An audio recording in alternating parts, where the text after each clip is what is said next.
Bonjour à tous et bonjour à toutes. Merci beaucoup d'être connectés aujourd'hui. Bienvenue à tous. D'ores et déjà, pour éviter des questions peut-être sur la fin, je tiens à préciser que la présentation et le replay de notre session d'aujourd'hui, de ce webinaire, seront mis en ligne d'ici quelques jours. Donc ça, c'est déjà un premier point. Je suis heureux donc de participer avec mes collègues à cette session donc dédiée à la recherche partenariale. Donc recherche partenariale publique-privée donc dans notre plan d'action 2026 à l'agence. Et j'insiste sur le fait que c'est bien notre périmètre ici, le plan d'action 2026 de l'agence, et on souhaite effectivement faire un webinaire très informatif et très concret sur les capacités des uns et des autres à candidater et sous quelle forme l'ensemble des déposants peuvent candidater. Donc, la recherche partenariale, c'est un sujet qui est évidemment important pour l'agence. C'est une de ses missions majeures, puisque dans son décret constitutif de 2006, portant donc sur l'organisation et le fonctionnement de l'agence, à l'article 2, dans lequel on retrouve l'ensemble des missions, eh bien, la première mission qui est identifiée, elle dit bien que c'est de financer, de promouvoir le développement des recherches fondamentales et finalisées, l'innovation technique, le transfert de technologie, ainsi que le partenariat entre le secteur public et le secteur privé. Donc on est vraiment sur une mission de base de l'agence, et qui se situe au même niveau que, effectivement, des recherches fondamentales purement publiques ou public-public en collaboration. Donc c'est une mission majeure, et ça se traduit concrètement par des objectifs qui ont évidemment de soutien donc à ce partenariat public-privé, d'inciter les acteurs de la recherche académique et les entreprises à porter des collaborations bilatérales durables avec la co-construction de partenariats, d'accompagner l'innovation des entreprises en associant évidemment les compétences scientifiques des établissements de l'ESR à leurs préoccupations. Alors, on a mis ici technologique, mais je pense que c'est plus large que cela, hein, c'est une préoccupation générale. L'idée, c'est quand même à terme que ces projets-là, et pas forcément à la fin de ces projets, mais au moins ils concourent à produire à terme de la valeur économique. Et puis, il y a aussi cette capacité importante qu'on retrouve dans l'ensemble des dispositifs, de pouvoir former à et par la recherche partenariale des doctorants, des post-doctorants et des ingénieurs, et que effectivement les compétences mises en œuvre et le travail de formation qui est mis en œuvre dans ces projets ANR permettent effectivement à ces jeunes chercheuses et jeunes chercheurs de s'insérer plus facilement dans le monde, qu'il soit celui de la recherche académique, mais aussi celui de la recherche en entreprise. Alors, quand on a dit ça, on regarde aussi concrètement ce que ça, comment dirais-je, ce que ça recouvre, et on voit que ce n'est pas un vœu pieux, hein, c'est effectivement quelque chose de concret. On retrouve la recherche partenariale publique-privée fortement dans l'ensemble du plan d'action de l'ANR. Alors, ici, je vous mets les résultats sur le plan d'action 2024, puisque c'est le seul qui soit à ce jour effectivement clos. Le 2025 est encore en cours et le 2026 est à construire, puisqu'on en parle aujourd'hui. Mais on voit quand même que sur le plan d'action 2024, sur l'ensemble des appels présents, eh bien 22% du budget de ce plan d'action est consacré à du financement de projets pour et avec des entreprises. On le voit sur ce camembert. Vous avez ici je sais pas, en saumon, c'est comme ça que ça apparaît du moins sur mon écran, je pense que c'est la même chose pour vous. En saumon, vous avez l'ensemble de l'appel à projet générique qui représente 78% des financements 2024. Et vous voyez dans le cadre de cet appel à projet, donc en saumon, vous voyez la partie PRCE, projet de recherche collaboratif avec des entreprises dont on va parler, qui représente effectivement 7% du financement total, et qui est une part assez conséquente quand même de l'appel à projet générique. Et puis vous voyez en partie bleu d'autres appels qui ne sont pas dans l'appel à projet générique, c'est des appels à projet spécifiques, et qui représente 15% donc du financement total pour arriver donc à un financement complet, comme je le disais, de 22%. Donc on voit que c'est quelque chose, en effet, d'assez conséquent sur l'ensemble de notre plan d'action. Alors, il n'y a pas un seul, vous l'avez compris, instrument ou outil qui répond à ces problématiques de recherche en partenariat public-privé. Bon, cela pour plusieurs raisons. C'est pas effectivement pour multiplier les instruments ou pour multiplier les appels, mais vous allez le voir dans la suite de cette présentation.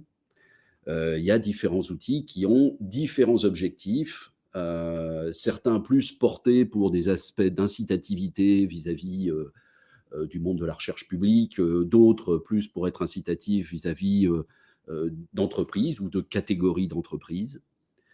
Des instruments qui ont pour finalité d'être plutôt sur une recherche à bas indice de maturité technologique, hein, bon, pour parler en acronyme plutôt et en anglais plutôt, donc à bas TRL, avec d'autres qui sont plutôt effectivement sur de la recherche qui est plus finalisée. Donc cela implique effectivement que, eh bien, il y a plusieurs instruments qui sont mis à disposition par l'agence et sur lesquels vous pouvez effectivement déposer et candidater. Donc le premier instrument, c'est le projet de recherche collaboratif avec les entreprises qu'on retrouve au sein de l'appel à projet générique, hein. Alors j'ai mis ici les acronymes parce que derrière, on va arrêter de dire l'appel à projet générique et puis le projet de recherche collaboratif avec les entreprises. On dira assez régulièrement PRCE et APG. Ensuite, il y a effectivement le dispositif des laboratoires communs, les LabCom, et autant sur le PRCE, je vais assurer la présentation, et ensuite Pierre de Souffron prendra le lead pour la présentation des LabCom. On aura une session sur les chaires industrielles, et là c'est Célestin Bacala donc, qui prendra effectivement, qui pilotera la présentation du dispositif chaire industrielle. Et derrière, effectivement, sur le programme Astrid, Florence, tu prendras la main, s'il te plaît, et je terminerai sur 2 slides sur le dispositif Carnot.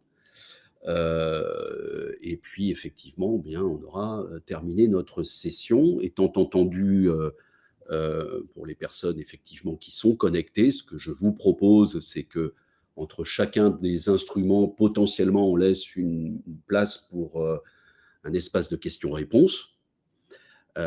Sur lesquels effectivement on tentera de répondre. Et puis potentiellement, pour ceux qui effectivement, si les questions arrivent un peu plus tard ou que vous pensez à des questions par la suite, on s'accordera un espace aussi général de questions-réponses à la fin du webinaire, où là on pourra reposer des questions potentiellement sur les PRCE, sur les LabCom, sur les chaires industrielles ou sur les programmes Astrid. Voilà, si vous en êtes OK, je ne pense pas qu'à ce stade, il y ait forcément de questions. Je vous propose qu'on attaque le vif du sujet donc, par les projets de recherche collaboratifs avec entreprises, donc les PRCE, donc, au sein de l'appel à projet générique. Donc, ces PRCE, quel est l'objectif? On le voit, c'est de créer des nouveaux axes de recherche pour les laboratoires d'organismes ou d'établissements de recherche participant au service public de la recherche, qu'on va compacter avec les laboratoires publics de recherche, donc en lien avec le secteur privé français.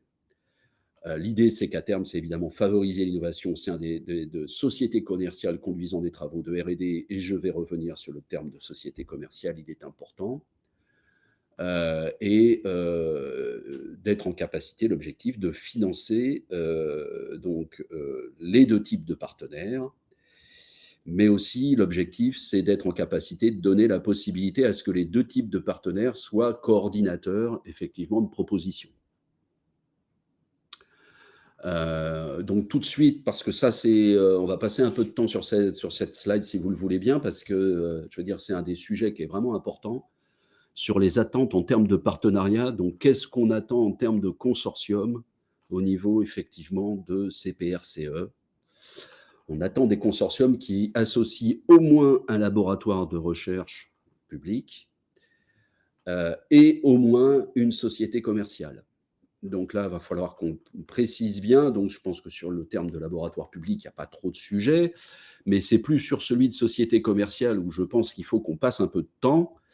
On attend donc ici, effectivement, à des sociétés, des grandes entreprises, des ETI ou des PME, hein, des entreprises de taille intermédiaire ou des petites et moyennes entreprises, pour décliner les acronymes. On attend donc effectivement des sociétés commerciales et on n'attend pas effectivement des divers privés potentiellement, comme par exemple des associations. On n'attend pas non plus des établissements publics, industriels et commerciaux, comme on peut en retrouver au niveau du CEA ou au niveau de l'IFPEN ou du BRGM, etc. Ce n'est pas effectivement ce qu'on appelle une société commerciale qui est en capacité de participer à ce consortium. On attend également des sociétés commerciales qui réalisent de la recherche. Et ça, c'est un point qui est extrêmement important. Ces sociétés commerciales, il faut qu'elles soient en capacité d'opérer de la recherche et qu'elles participent à ce projet en ayant une collaboration effective et en participant effectivement à la recherche elle-même. Pour répondre aussi à des questions assez récurrentes, ce ne sont pas forcément des sociétés commerciales françaises. Par contre, ce sont des sociétés commerciales qui sont implantées en France et qui vont avoir une activité de recherche en France. Donc ça, il faut qu'on soit bien clair là-dessus. Par ailleurs, lorsqu'on dit au moins un laboratoire public de recherche et au moins une société commerciale, ça veut dire, qu'il peut y avoir plusieurs laboratoires de recherche publics et il peut y avoir plusieurs sociétés commerciales. Et puis aussi un point qui est extrêmement important, ça ne veut pas dire que si on a un laboratoire de recherche publique et une société commerciale, on ne puisse pas adjoindre aussi un autre type de structure, une association, euh, une collectivité territoriale, un établissement de santé, enfin que sais-je. On peut parfaitement, effectivement, adosser également dans le consortium d'autres types de structures. Mais la seule condition, mais la condition qui est couperet, c'est d'avoir au moins un labo public et au moins une société commerciale. Donc, j'ai parlé de collaboration effective. Donc, l'ensemble effectivement, des différents partenaires qui participent à ce projet activement et qui vont être éligibles à une aide ANR, il faut qu'ils aient un opéré de recherche, il faut qu'ils participent, qu'ils aient, pour parler un bon français, des work packages à effectuer et qu'ils travaillent à la réalisation et à la co-réalisation de ce projet. Ça veut dire quoi? Ça veut dire qu'une société commerciale qui vient et qui n'assure juste qu'une prestation vis-à-vis d'un des laboratoires publics effectivement qui est présent, c'est pas considéré comme effectivement une collaboration effective. Et puis donc, j'insiste encore là-dessus, mais c'est important. On doit avoir un partage de compétences. Ça veut dire quoi? Ça veut dire que donc chacun va avoir un opéré de recherche. Et ça sous-tend aussi que derrière, si on partage des compétences, on va aussi partager derrière la production qui va être faite dans le cadre de ce projet, et donc la production intellectuelle, et il va y avoir forcément, à un moment ou un autre, un partage de propriété de ce qui va être réalisé dans le cadre de ce projet. Ça veut dire quoi? Ça veut dire que si le projet est effectivement évalué favorablement par nos comités et derrière donne lieu à un financement par l'agence, il y aura forcément un accord de consortium, un accord de partenariat à mettre en place entre les différents acteurs présents dans ce projet. J'avance. On se situe donc avec ces PRCE dans le cadre de l'instrument de financement de l'appel à projet générique. Je ne vais pas redérouler l'ensemble de l'appel à projet générique. Il a été aussi pas mal présenté dans effectivement les webinaires généraux qui ont déjà eu lieu. Mais c'est important, ces PRCE, ils vont se retrouver dans l'ensemble des domaines scientifiques portés par les 57 axes de l'appel à projet générique, les 38 axes de recherche au sein de 7 domaines disciplinaires, les 19 axes de recherche transversaux. Je ne vais pas les décliner ici, ce n'est pas l'objet de revenir sur l'appel à projet générique, hein, mais on est conscient que les PRCE s'inscrivent dans le cadre effectivement de la APG et il va falloir se positionner sur ces différents axes de recherche avec les PRCE. Ça veut dire quoi? Ça veut dire aussi que, et ça c'est un point qui est extrêmement important, les PRCE couvrent l'ensemble de ces axes de recherche. C'est vraiment ce qu'on appelle du blue sky et que effectivement, on a la capacité de proposer un projet de recherche avec des entreprises sur tous les axes de recherche.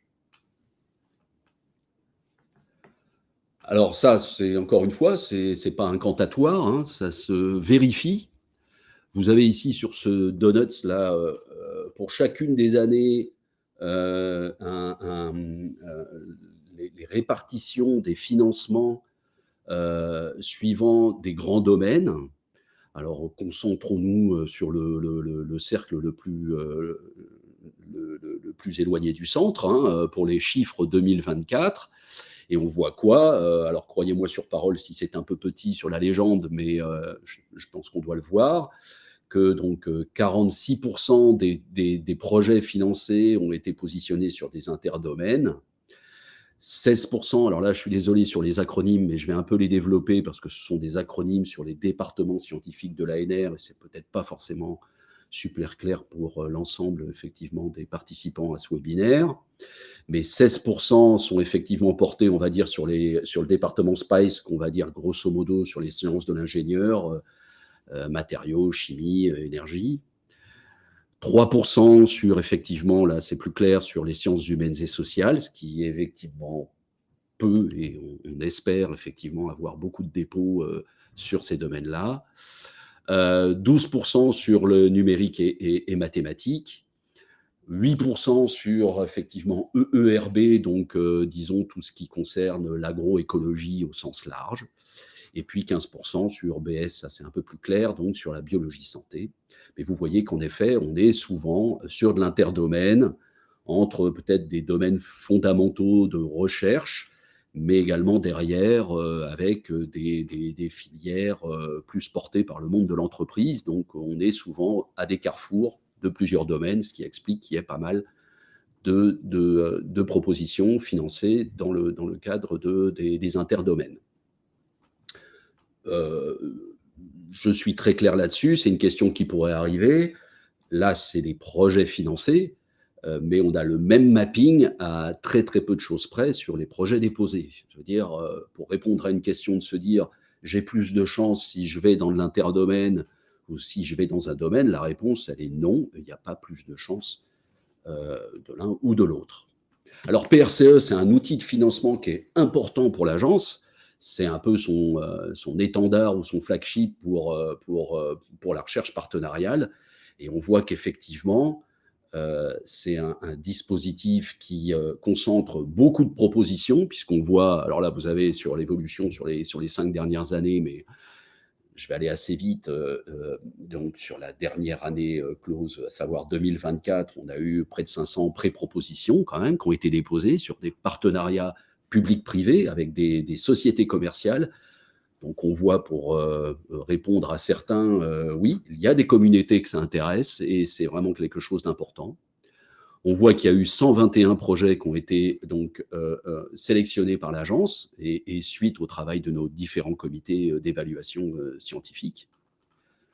On voit que le taux de sélection global, eh bien, grâce à la LPR, à la loi de programmation de la recherche et au financement disponible plus important à l'agence, on a été en capacité de monter le taux de sélection de cet instrument.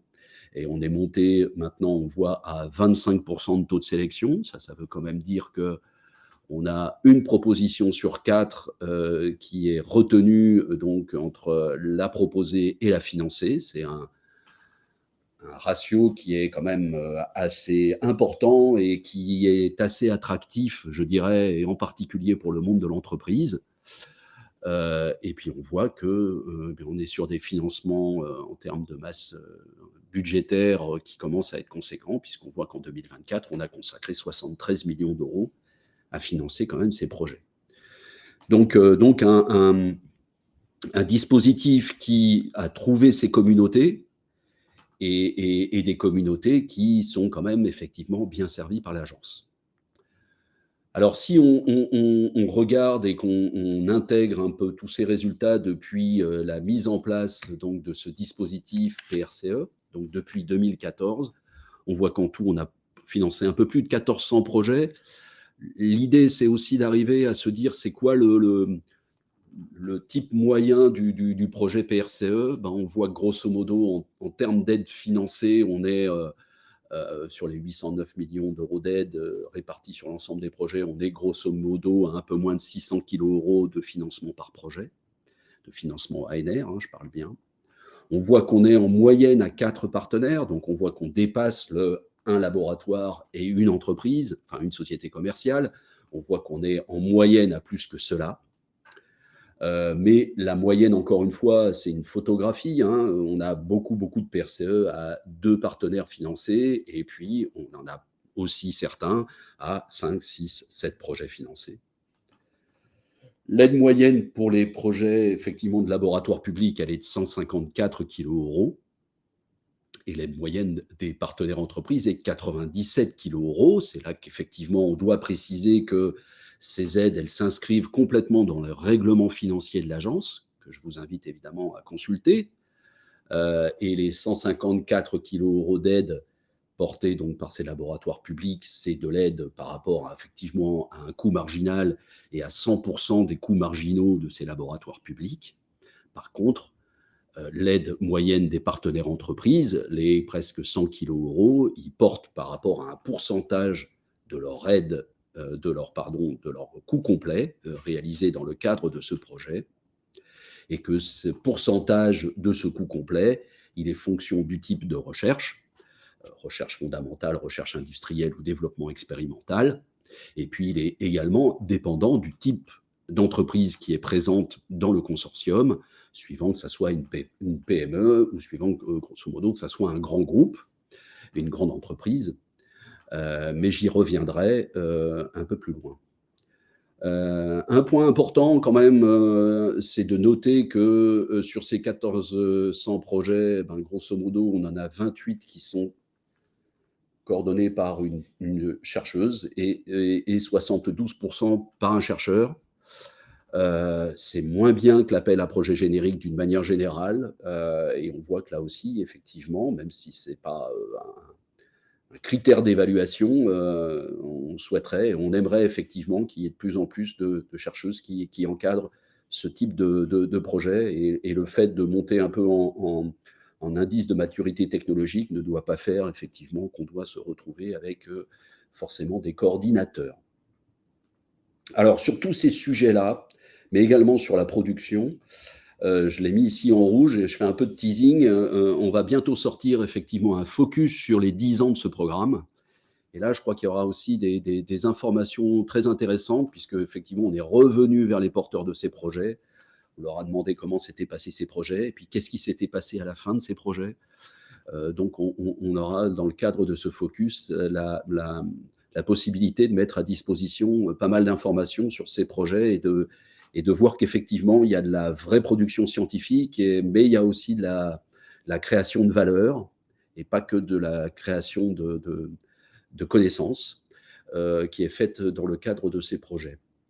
À titre d'exemple, sur la production, j'ai mis sur la partie droite de cette planche une évolution du nombre de publications qu'on a été en capacité de raccrocher à des projets PRCE. Donc ça, c'est effectivement par rapport dans les différentes publications, dans la partie remerciements, lorsque le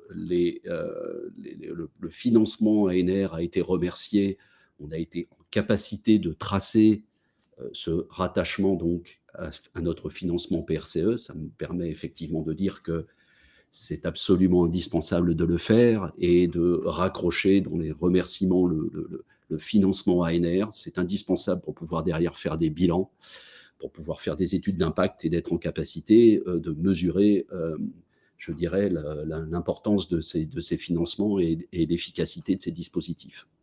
On voit que en cumulé, c'est plus de 11 000 publications scientifiques près de 11 000 publications scientifiques qui ont été identifiées. Vous avez une évolution ici, évidemment, ça tombe un peu derrière sur la fin, mais c'est parce que peut-être que tout ne pas compté à l'instant T, à ce stade-là. 11 000 publications pour 1400 projets, je le dis ici, c'est tout à fait dans la norme de l'appel à projet générique.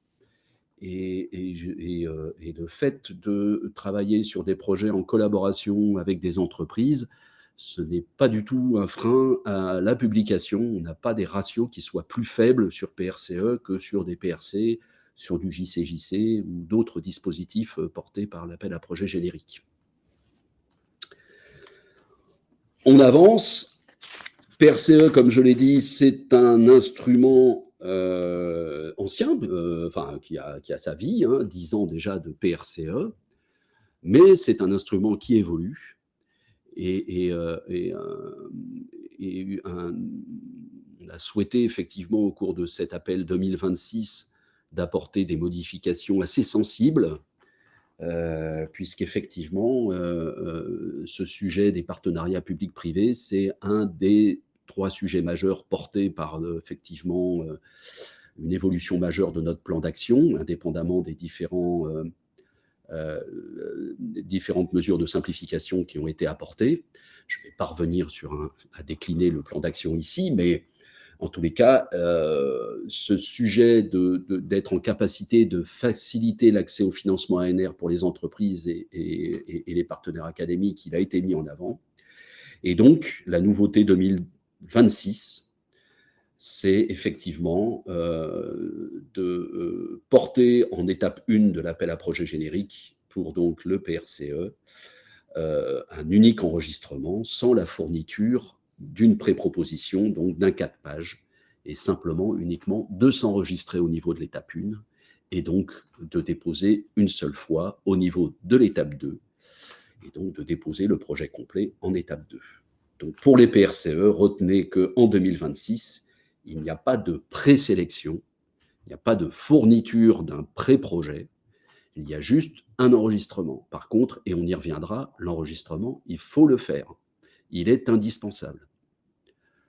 L'idée de tout ça, c'est quoi? C'est qu'effectivement, on aille sur des cycles plus courts, puisque les échanges qu'on a pu avoir en particulier avec les entreprises, mais même avec des laboratoires qui participent effectivement à des projets de recherche collaboratifs avec les entreprises, de nous dire être en capacité de rédiger un 4 pages et de ficeler un projet partenarial public-privé sur un an, c'est trop long.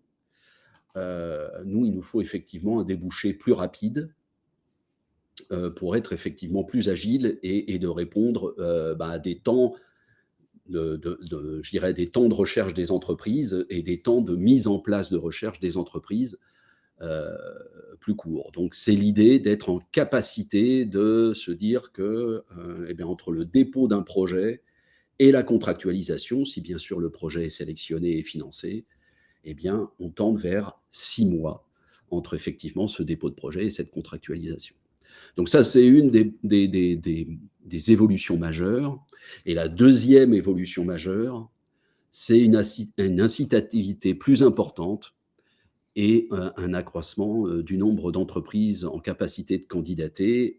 Et pour cela, sur cette édition 2006, on porte le taux d'aide pour les PME. Il est relevé et il passe de 45% de leur coût complet à 60% de leur coût complet. Donc, je ne vais pas ici redétailler les tableaux présents dans le règlement financier de l'agence, qui montre pour chaque type d'entreprise et chaque type de recherche les taux d'aide. Mais sachez qu'effectivement, pour les PME, on passe donc de 45 à 60%. C'est un point qui est important parce que ça veut dire que leur reste à charge n'est plus que de 40% au lieu d'être à 55%. Et que donc ça pèsera moins effectivement sur le bilan financier de ces entreprises. J'avance sur maintenant des notions d'éligibilité. C'est des sujets qui sont importants.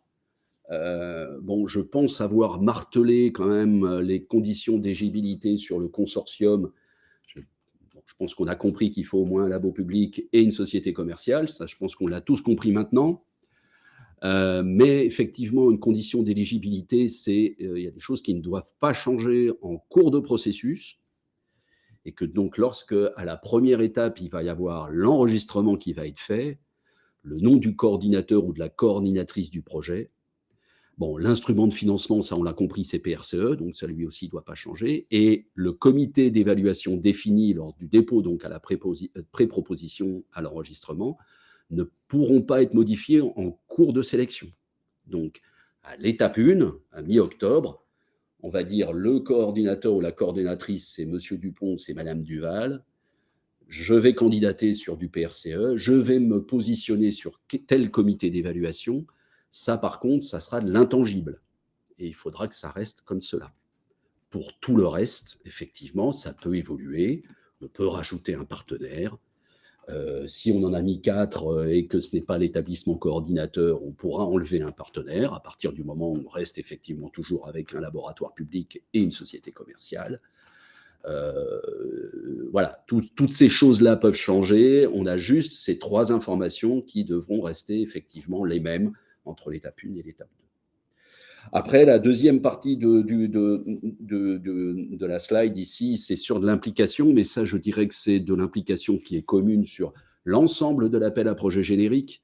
Ce n'est pas d'une particularité portée par le PRCE. C'est qu'effectivement, un seul projet peut être déposé par un coordinateur ou une coordinatrice.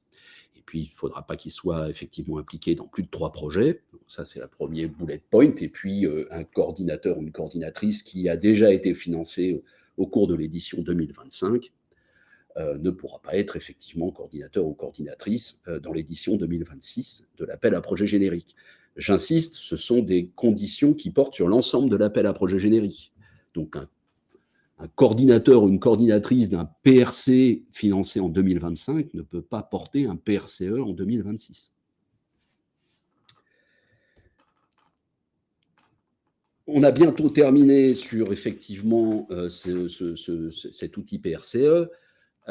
J'avance sur les critères d'évaluation, les uniques critères d'évaluation sur lesquels les comités ANR planchent. On ne s'invente pas de critères supplémentaires et on regarde chacun de ces critères. Retenez, s'il vous plaît, qu'il y a 3 grands critères. Vous le voyez sur ce tableau avec l'ensemble des outils de l'appel à projet générique. Donc, les PRCE, c'est la deuxième colonne. On a un critère, effectivement, et il est commun et il est important sur l'ensemble des dispositifs, c'est la qualité et l'ambition scientifique. Retenez, s'il vous plaît, que c'est un critère discriminant. Une notation A est obligatoire, effectivement, sur ce critère. Je ne vais pas développer plus que ça. Le critère 2 sur l'organisation et la réalisation de projets, on voit qu'effectivement, comme ce sont en particulier comme PRC et PRCE, ce sont des consortiums de disponibles, la qualité du consortium, la complémentarité des contributions évidemment importante, en plus de la compétence, de l'expertise et de l'implication du coordinateur ou de la coordinatrice. Et puis en plus, bien sûr, de l'adéquation des moyens pour mettre en œuvre pour mettre en œuvre les objectifs du projet. Donc ça, c'est le critère 2 au sens large. Et puis le critère 3, l'impact et les retombées du projet. Autant l'impact scientifique, l'impact potentiel dans les domaines économiques, sociaux et culturels est porté par l'ensemble des outils. On voit que, bien entendu, pour le PRCE, il y a un sous-critère qui est tout à fait exclusif à ce dispositif. C'est les actions de transfert de techno et d'innovation vis-à-vis du monde socio-économique, voire aussi la promotion de la culture scientifique, technique et industrielle, mais qu'on retrouve effectivement sur d'autres dispositifs. Voilà pour les critères effectivement d'évaluation du dispositif, et ce sont bien sûr les critères de l'étape 2, puisque je le rappelle et je le redis ici, il n'y a pas d'évaluation en étape 1 pour les PRCE. Donc en pratique, là aussi c'est un peu une slide générique qu'on a pu retrouver effectivement dans les webinaires généraux de ce plan d'action 2026, mais effectivement, on a un certain nombre de contacts qu'on retrouve effectivement au niveau du texte de l'AAP, et puis des contacts pour chaque axe de recherche et des adresses génériques où effectivement on est en capacité, où l'ANR doit vous répondre, que ce soit sur des sujets administratifs ou financiers, ou que ce soit effectivement au niveau du dépôt de l'enregistrement sur notre outil IRIS. Voilà, en pratique, et je terminerai par là, puisque par rapport effectivement aux autres outils qui vont être présentés, c'est des outils qui arriveront au fil de l'eau au cours de l'année 2026, mais là, nous, c'est effectivement extrêmement bien cadencé pour PRCE, puisqu'on s'inscrit dans le cadre de l'appel à projet générique.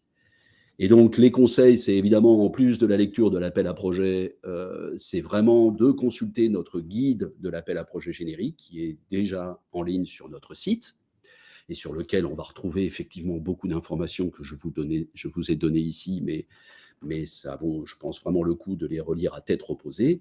Et puis, évidemment, puisqu'on s'inscrit dans l'appel à projet générique, la clôture du premier temps, qui est effectivement définie au 14 octobre, et là, un conseil général, évidemment, de ne pas attendre le dernier jour pour déposer, d'autant plus que, encore une fois, pour les PRCE, l'action, elle est quand même très light, puisqu'il n'y a pas le 4 pages à déposer, et qu'il suffit juste de s'enregistrer. J'en ai terminé avec ce premier, effectivement, outil, qui est un peu plus lourd, qui est un peu long par rapport peut-être au suivant. Je ne sais pas si il y a des questions sur le fil, mais est-ce que je les vois? Je m'excuse. Bon, là, c'est des questions techniques sur le webinaire, écran noir. Alors, il y a des questions sur les centres techniques. Donc, les centres techniques, ils peuvent être parfaitement partenaires, effectivement, de ces projets. Il n'y a pas de sujet, et ils sont partenaires avec leur taux d'aide qui est et vu comme ils sont considérés par l'ensemble de l'agence. Je prends cette question un petit peu au vol. Par contre, effectivement, dans la condition d'éligibilité laboratoire public de recherche versus société commerciale, ils ne rentrent pas dans cette condition d'éligibilité. Ça veut dire qu'en plus, effectivement, d'un centre technique ou d'un institut technique, pour parler plus largement, effectivement, il faudra s'adosser aussi avec effectivement un laboratoire public et une société commerciale. Je remonte, là c'est des questions plutôt techniques. Recharger, bonjour le webinaire, bonjour à tous. Non, ça je pense que c'est au début. Excusez-moi, je fais défiler aurons-nous un accès au replay? Donc là, je le confirme, oui, en effet, ça c'est peut-être des personnes qui se sont connectées en cours de route. Je l'ai dit au départ. Oui, en effet, l'ensemble des diapositives seront disponibles et ce webinaire seront mis effectivement à disposition pour l'ensemble des participants à ce webinaire ce matin. Merci beaucoup, puisque là, on m'a remis... Arnaud, j'ai une question sous les yeux concernant les PRCE, à savoir si un partenaire universitaire et privé peut déposer des projets qui sont juridiquement dépendants ou indépendants. Excusez-moi, je n'ai pas compris la question, pardon. C'était pour savoir si un partenaire universitaire et un partenaire privé doivent être absolument juridiquement indépendants pour pouvoir déposer un PRCE. Juridiquement indépendant, la réponse, elle est oui. On va avoir effectivement un laboratoire qui, effectivement, sa tutelle va être un EPST, enfin un établissement public de recherche. Donc, ça sera sa tutelle. Et l'entreprise en tant que telle, elle a un siret de sirène, elle est effectivement indépendante. Donc, ce qui est important de bien noter, c'est qu'il va falloir qu'on soit en capacité d'avoir 2 tutelles qui soient présentes au niveau du dispositif. Et là, on parle au niveau tutelle, c'est-à-dire la personnalité juridique qui est en capacité d'engager effectivement le laboratoire, qu'il soit public ou privé, au sein de l'entreprise. Si on enregistre une entreprise X sur IRIS, enfin, sur une entreprise Y lors de la phase 2, alors, ça, c'est une possibilité. Si le coordinateur-coordinatrice, c'est un laboratoire public et que le coordinateur reste le même et qu'il y a un changement au niveau du consortium, c'est envisageable. Bon, ceci étant dit, je pense que si comment dirais-je, le consortium est en train de discuter d'un laboratoire, on peut quand même penser effectivement que les deux principaux intervenants du dispositif perdurent. C'est quand même plus logique. Maintenant, par contre, qu'il y ait une deuxième entreprise qui vienne se greffer, c'est aussi parfaitement envisageable. Le taux de réussite du dispositif serait aussi environ de 25%, même enveloppe prévue que l'année dernière. Alors ça, c'est une vraie... merci de cette question, c'est une vraie question. Non, moi, on n'est pas en capacité de garantir un taux de sélection. D'abord, ce taux de sélection, vous comprenez bien qu'il est dépendant des déposants. S'il y a très peu de dépôts, peut-être que le taux pourrait être supérieur, j'en sais rien. Hein. Et s'il y a effectivement un nombre de dépôts absolument considérable, on sera effectivement amené à baisser ce taux. Aujourd'hui, le dispositif PRCE est complètement englobé dans l'appel à projet générique. Donc, comme vous l'avez compris, c'est les mêmes comités qui regardent ces projets. Et il y a un environnement global qui est présent. Au jour d'aujourd'hui, il n'y a pas à ce stade-là, il n'y a pas une poche financière qui est purement dédiée en départ, effectivement, de dispositif, en départ de sélection, qui soit dédié pour l'instant au PRCE. C'est quelque chose qui pourrait évoluer.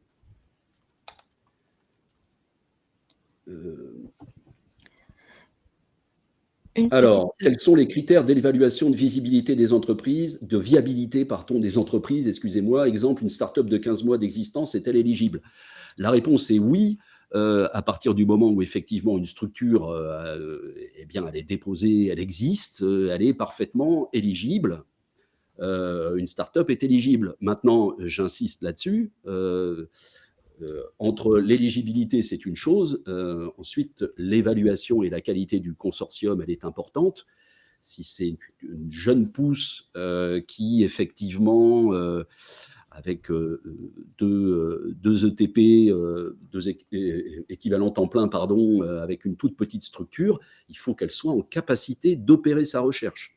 Donc ça, c'est un point qui est effectivement très important, et les comités regarderont d'être en capacité de se dire, ce consortium, il est équilibré ou il n'est pas équilibré, ou en effet, l'entreprise, elle est en capacité de mener cette recherche. Je remercie la personne qui a posé cette question, parce que ça me permet aussi de préciser que, de toute façon, il y aura, par l'ANR, si les projets sont en capacité d'être évalués positivement et sont sélectionnés, avant tout financement, il y aura une analyse financière des entreprises. Il faut bien sûr que l'entreprise soit en capacité d'apporter sa contrepartie et soit en capacité financière d'opérer ce projet.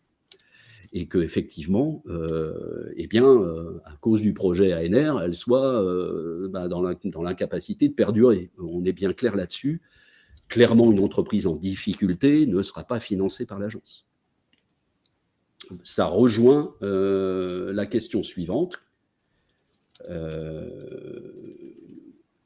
Alors, une école privée reconnue par l'État lucrative peut être considérée comme une société commerciale? La réponse, elle est non.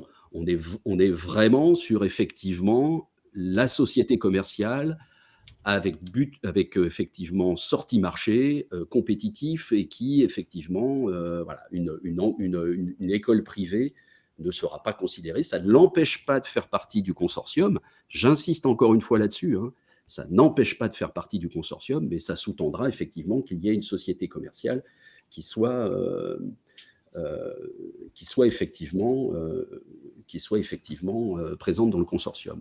Donc, peut-on avoir une entreprise en France et un partenaire académique en Europe? Alors, on peut avoir des partenaires effectivement en Europe, mais après, il faudra se poser la question de savoir si ça ne devient pas un PRCI. Par contre, un laboratoire étranger ne sera pas financé, peut faire partie du consortium, mais ne sera pas financé par l'ANR dans le cadre de ce projet. Et il faudra forcément, en termes d'éligibilité, qu'il y ait un laboratoire public français. Oui. OK, bien sûr. Parce que là, je pense qu'effectivement, on est en train d'exploser effectivement le timing.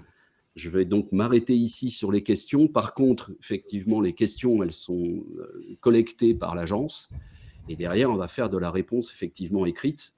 sur les différentes questions, parce que là, je vois qu'il y a trop de questions et on a déjà passé 45 minutes et on n'a pas vu les autres dispositifs. Donc, je vais être obligé de m'arrêter là, au niveau effectivement des différentes questions, mais je m'engage, on fera effectivement une réponse à l'ensemble de ces questions. Je vous propose de passer la parole à Pierre qui va... Tu prends la main? Ok, super.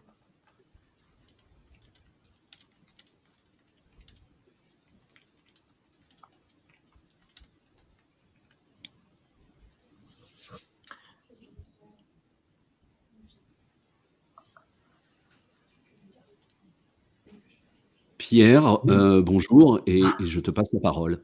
Oui, merci beaucoup Arnaud. Bonjour à tous. Alors, je me permets de me présenter, donc, monsieur Pierre de Souffon, donc je suis en charge de l'instrument LabCom au sein de l'Agence nationale de la recherche et je vais donc vous présenter cet instrument, ses objectifs et ses spécificités, puisqu'il y en a quelques-uns. Est-ce que j'ai la main? Je suis sûr de l'avoir. Elsa, est-ce que...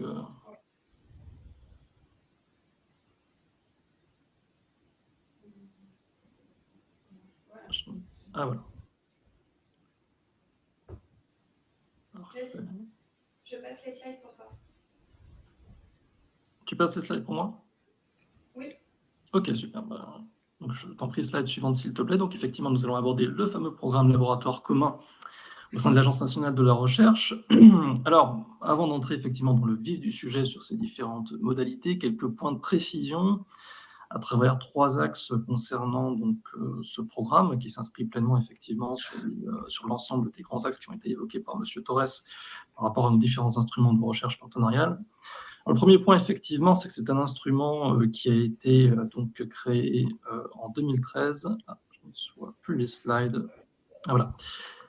Donc en 2013, donc il y a j'allais dire même 3 points importants à garder à l'esprit par rapport à cet instrument de financement. Le premier, c'est son caractère incitatif, qui rejoint d'ailleurs par ailleurs d'autres aspects sur d'autres instruments de financement, mais la dimension incitative, voire la valeur ajoutée qu'on peut trouver dans ce financement est importante pour tout partenariat laboratoire commun ANR, incitatif dans sa logique qui consiste à donc rapprocher donc les acteurs de la recherche académique et les entreprises dimensionnées de type PME, TPE, ETI et désormais les startups, puisqu'à compter de l'édition 2024, effectivement, l'appel est ouvert auprès des structures qui ont au moins une année d'existence au moment du dépôt.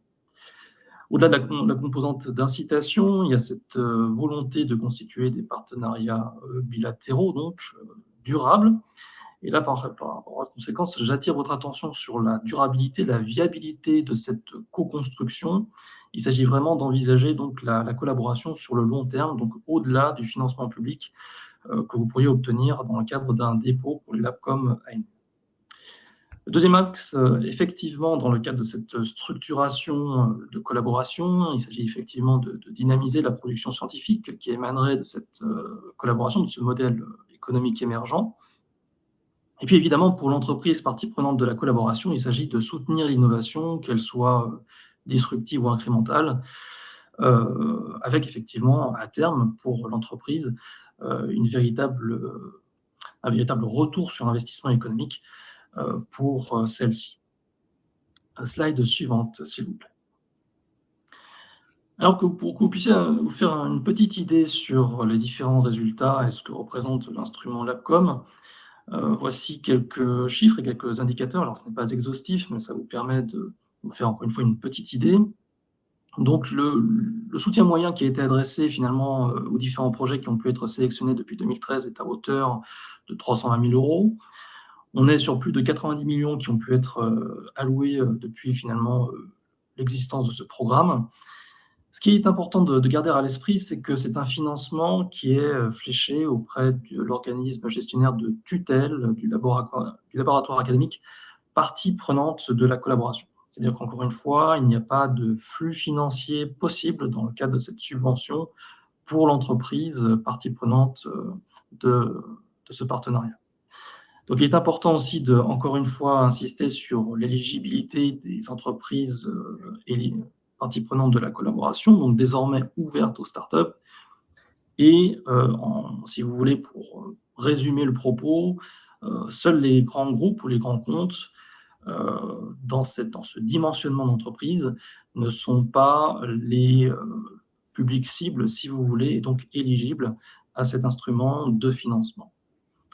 Alors, en termes de chiffres, si on s'attarde effectivement sur l'édition 2024, on a eu 34 projets qui ont pu être sélectionnés avec un taux de succès à hauteur de 30%.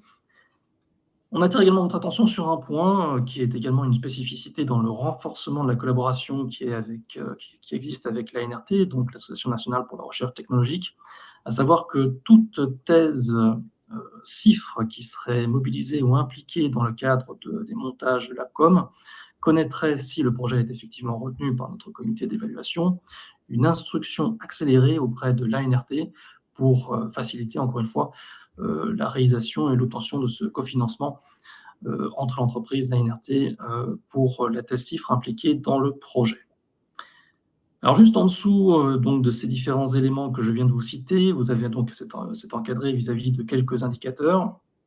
Vous noterez quelques points qui peuvent être assez intéressants, c'est qu'effectivement, on a quand même bien 70% des projets LabCom qui s'appuient sur des travaux de thèse, qui montrent qu'il y a une importance des doctorants dans le cadre du montage, de la structuration et des travaux de recherche effectués dans ces projets. Il y a effectivement plus de 80% des partenaires industriels qui ont recruté des doctorants via une bourse CIFRE. Il y a aussi, ce qui est intéressant aussi en termes de la pérennisation des projets, une transformation donc d'une partie d'entre eux avec un recrutement de ces thèses CIFRE en CDI auprès de l'entreprise. Vous le voyez aussi, donc on a plus de 450 publications qui ont été réalisées, une centaine de brevets et également logiciels qui ont pu être déposés. Et puis, nous allons attirer votre attention aussi sur un point intéressant en termes de pérennisation, c'est-à-dire qu'on a quand même plus de 60% des LabCom qui ont su se pérenniser, donc au-delà du financement public, après l'arrêt du financement de l'agence, ce qui montre qu'on a quand même eu des modèles économiques émergents qui ont su vraiment se développer et proposer un dimensionnement ou obtenir d'autres financements d'une façon ou d'une autre pour continuer leur collaboration donc entre cette collaboration académique et ce partenaire industriel. Slide suivante, s'il vous plaît. Alors, si on devait résumer les attendus d'un LabCom ANR, alors effectivement, vous l'avez bien compris, on est originellement dans un partenariat bilatéral, donc un organisme de recherche du droit public, mais également désormais de droit privé, c'est possible, et donc une PME ou ETI, mais également les startups, puisque comme je vous le disais il y a quelques instants, les startups sont désormais éligibles à compter à partir du moment où elles ont au moins une année d'existence au moment du dépôt. Alors, vous le voyez, il y a un petit astérisque en ce qui concerne l'établissement de recherche et dans la logique de la structuration bilatérale, car effectivement, désormais, il y a une extension de la collaboration. On peut maintenant avoir une structuration tripartite, c'est-à-dire vous pouvez ajouter un deuxième laboratoire dans le cadre de la proposition de la LabCom, à partir du moment où effectivement vous avez un projet qui a une composante ou un caractère sociétal. Alors, il y a une pondération là-dessus, c'est que le financement, il n'y a pas de possibilité, si vous voulez, de convention de reversement auprès de ce second laboratoire qui serait impliqué dans cette collaboration. On est plutôt dans une logique de mutualisation de compétences pour permettre la faisabilité d'un projet de recherche via l'association de ce deuxième laboratoire. Alors effectivement, dans les attendus d'un laboratoire commun ANR, il y a donc un accord de consortium qui est attendu. Et dans celui-ci, il y a un certain nombre, effectivement, d'attendus, encore une fois, et nous vous en listons quelques-uns. Donc, effectivement, le fait de mentionner la feuille de route de recherche et d'innovation co-construite entre les partenaires académiques et industriels, préciser donc effectivement la gouvernance qui va être associée dans le cadre de la collaboration. Et là aussi, vu que nous sommes dans un laboratoire commun, cette gouvernance doit être commune.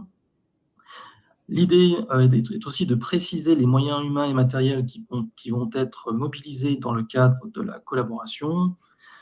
la partie valorisation doit être également mentionnée et, encore une fois, la stratégie de pérennisation de la collaboration au-delà du soutien de l'agence doit aussi être précisée dans le cadre de cet accord de consortium. Dans le petit encart juste en dessous, on a, si vous voulez, un tableau récapitulatif qui rend compte tout simplement des financements, de la durée du financement, du bénéficiaire, la typologie du bénéficiaire, des TRL d'entrée et de sortie des laboratoires communs et des entreprises en termes de dimensionnement pouvant être éligibles dans le cadre du projet LabCom ANR. Et puis, la typologie des projets. Je commencerai par ce dernier point. Il faut noter que les laboratoires communs ont pour spécificité d'être pluridisciplinaires. Et puis par ailleurs, effectivement, tous les domaines scientifiques et technologiques sont éligibles au financement. Lequel financement a évolué. Désormais, c'est un financement qui est à hauteur de 363 kg €, qui est un financement forfaitisé. Il a été amené à évoluer, puisqu'au début, nous étions sur des financements qui étaient à 300 €, et puis c'est passé à 350, désormais à 363 kg €. De la même façon, la durée des projets ont évolué, actuellement à 54 mois. Et vous le voyez ici, encore une fois, le niveau TRL de sortie, plus ou moins à hauteur de 6, voire 7+, c'est-à-dire quelque chose de prototypé en termes de résultats co-construits, de produits issus de la collaboration conjointe, amené possiblement à trouver son marché dans les mois qui suivent la collaboration. Slide suivante, s'il vous plaît. Alors effectivement, c'est un dispositif éprouvé, parce qu'il y a encore une fois 10 ans d'existence. On avait donc célébré les 10 ans de l'événement en 2023, donc fin 2023, avec effectivement un certain nombre d'ouvertures, les startups, et donc effectivement cette collaboration renforcée avec l'ANRT. En termes de prise de décision, l'idée effectivement c'est de proposer, si vous voulez, une évaluation et un financement rapide, avec la possibilité pour vous, si vous êtes intéressé par l'instrument, de déposer votre proposition au fil de l'eau. Simplement, il y a généralement 2 sessions de clôture, donc pour évaluation concernant vos projets. En ce qui concerne 2025, effectivement, on a eu la première session qui s'est clôturée au 31 mars dernier. Et la prochaine, c'est donc le 22 septembre prochain. Alors, j'imagine que là, maintenant, vous allez bientôt tous vous précipiter pour finaliser vos dossiers si vous êtes intéressés, ce que je vous encourage à faire. On attend donc vos projets. Mais voilà, donc très rapidement, donc, pour la seconde session de clôture. Un point de rappel sur l'autre spécificité des LabCom, c'est effectivement le fait que ce sont des instruments, c'est un instrument qui est phasé. Vous avez une première phase dite de montage du projet qui dure 6 mois. À la suite, effectivement, de la notification de la retenue de votre projet. Phase de 6 mois pendant laquelle, effectivement, vous touchez un premier versement de 50 000 €. Et une fois que les 6 mois sont terminés, qui est censé marquer justement par la validation de cet accord de consortium signé entre les parties, c'est-à-dire le laboratoire académique impliqué et l'entreprise, on entre dans cette phase dite de fonctionnement ou opérationnel du projet, où les 313 000 € restants vous seront versés à échéance régulière. Et puis donc pour l'appel 2026, il y a donc effectivement des nouveautés qui sont principalement liées au justificatif de dépenses, puisque celui-ci ne sera plus demandé, ce qui permettra donc un certain allègement dans la justification des dépenses qui seront liées, associées au projet. Slide suivante, s'il vous plaît.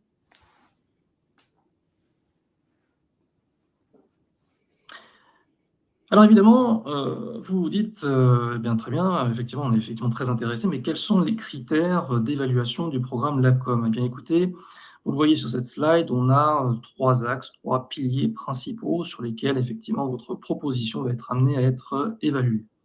Le premier, c'est effectivement l'adéquation de votre proposition par rapport aux orientations de l'appel à proposition, avec effectivement, parmi ce premier pilier, les points importants qui relèvent de la crédibilité de votre proposition en termes de créativité scientifique, d'innovation, on en parlait il y a quelques instants, et puis de développement économique renforcement de la compétitivité et de gains pour l'entreprise partie prenante de la collaboration. Il y a aussi l'importance du financement ANR dans le cadre de l'effet levier et de la valeur ajoutée dans la structuration de la collaboration. Ce sont des points signifiants pour permettre effectivement d'avoir des points, si j'ose dire, vis-à-vis d'une évaluation qui vous soit profitable. Deuxième axe, ou plutôt deuxième pilier, c'est effectivement la qualité du partenariat. Effectivement, on reste sur une proposition de recherche co-construite avec votre partenaire industriel. Donc là, il faut vraiment attester d'une crédibilité de l'impact de cette recherche et puis également de la trajectoire du laboratoire sur la feuille de route qui sera co-construite avec votre partenaire industriel. De la même façon, pour le partenaire industriel, voir effectivement quelle est la crédibilité commerciale dans le cadre de cet investissement qui sera la sienne dans cette proposition. Et puis, troisième pilier, troisième axe, c'est effectivement la partie qui relève plus de la gestion, du management, de la propriété intellectuelle, du montage ou plus précisément de tout ce qui peut relever des différents jalons attendus dans le cadre du projet, ainsi que de la stratégie de pérennisation du laboratoire commun, qui s'inscrit donc effectivement au-delà du financement public. Slide suivante, s'il vous plaît. Alors, quelques éléments chiffrés pour vous faire une petite idée finalement des taux de propositions éligibles et des projets qui ont pu être financés depuis 2020 jusqu'en 2024. On attirera particulièrement votre attention sur effectivement l'augmentation des dépôts qui a été assez significatif à partir de 2023 et 2024, même s'il y a déjà une tendance à partir de 2022. Vous voyez sur les chiffres, avec effectivement pour ce ratio qui a été constaté particulièrement entre 2023 et 2024, avec plus de 80% d'augmentation. Mais malgré tout, on est toujours sur si vous voulez, sur une volonté effectivement d'encourager ce type de dépôt, et donc avec un taux de sélection qui reste assez intéressant, en tout cas plus de 30% pour les projets qui souhaitent éventuellement concourir à cet instrument. Slide suivante, s'il vous plaît. Ici, vous avez des éléments statistiques qui permettent de rendre compte, si vous voulez, du dimensionnement des entreprises et des différentes thématiques qui peuvent être trouvées dans les différents laboratoires communs ANR, ainsi que la cartographie permettant d'illustrer la répartition des projets qui ont pu être sélectionnés et financés dans le cadre de l'instrument LabCom. Alors, sur la partie, effectivement, typologie d'entreprise. Alors, vous le voyez ici, sont principalement des PME qui sont donc les entreprises partie prenante des LabCom ANR. C'est un élément qui est assez factuel, qui est remonté. S'ensuit effectivement les TPE qui sont à la seconde place, et enfin les ETI, donc bien moins présentes dans les propositions des LabCom sélectionnés et financés. C'est un point qu'on peut effectivement relever dans les investissements et les envies, en tout cas, de monter un laboratoire commun ANR auprès donc de l'agence. En ce qui concerne les thématiques scientifiques, là aussi, on constate que principalement, ce sont les domaines qui relèvent des sciences physiques, l'ingénierie, chimie et énergie, qui sont principalement sélectionnés, financés. Vous avez désormais, là aussi, le domaine de la santé et de la biologie, au même titre que le domaine du numérique et des mathématiques, qui sont de plus en plus sollicités en termes de propositions, mais également donc sélectionnés. Et plus en retrait, nous avons le domaine effectivement de ce qui concerne des projets qui relèvent de l'environnement, de l'écologie, des ressources biologiques, et également, encore plus en retrait, le domaine des sciences humaines et sociales, qui là est clairement sous-représenté dans le cadre des différentes thématiques et typologies de LabCom que l'on peut voir financer. Donc je me permets là aussi d'insister, il n'y a pas d'a priori sur les LabCom qui aura cette composante SHS, notamment avec cette ouverture que nous proposons sur le fait d'associer un deuxième laboratoire dans la structuration pour tout projet qui aurait donc cette composante sociétale. Sur la dimension cartographique que vous voyez ici à droite, Eh bien, vous le voyez, donc on a principalement les régions de l'Île-de-France, effectivement, Auvergne-Rhône-Alpes ou Occitanie, qui sont les principales régions qui occupent le territoire en termes de propositions et donc de sélection de financement de laboratoires communs. Il y a par ailleurs des dynamiques qui sont observées en termes de propositions de dépôt et effectivement de volonté de proposer des LabCom, notamment en région Bretagne et Pays de la Loire. Mais actuellement, c'est effectivement là, regardez les chiffres 2024, c'est donc la répartition que l'on peut trouver avec un point de précision, c'est l'implantation ici des laboratoires qui définissent si vous voulez, la cartographie et non pas l'implantation des entreprises, car parfois il peut y avoir des entreprises qui ne sont pas forcément dans la même région que le laboratoire qui a pu être sélectionné et financé. Slide suivante, s'il vous plaît.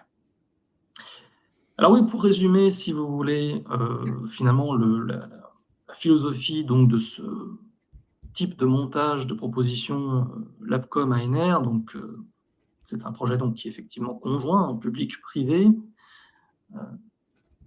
Slide suivante, s'il vous plaît. Il y a effectivement des points essentiels à garder à l'esprit. Donc effectivement, on s'inscrit quand même sur une co-construction, donc avec une idée de construire une feuille de route, donc une recherche en commun, avec une mise en commun, là aussi, des moyens humains et matériels, donc, précisé auparavant, et la nécessité d'avoir une gouvernance commune, là aussi pour proposer donc cette collaboration qui soit à nouveau co-construite. La suite, s'il vous plaît.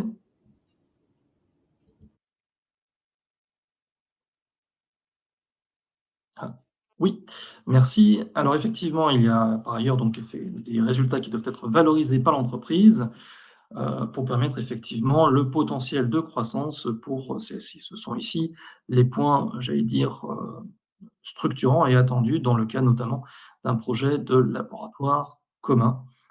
La suite, s'il vous plaît.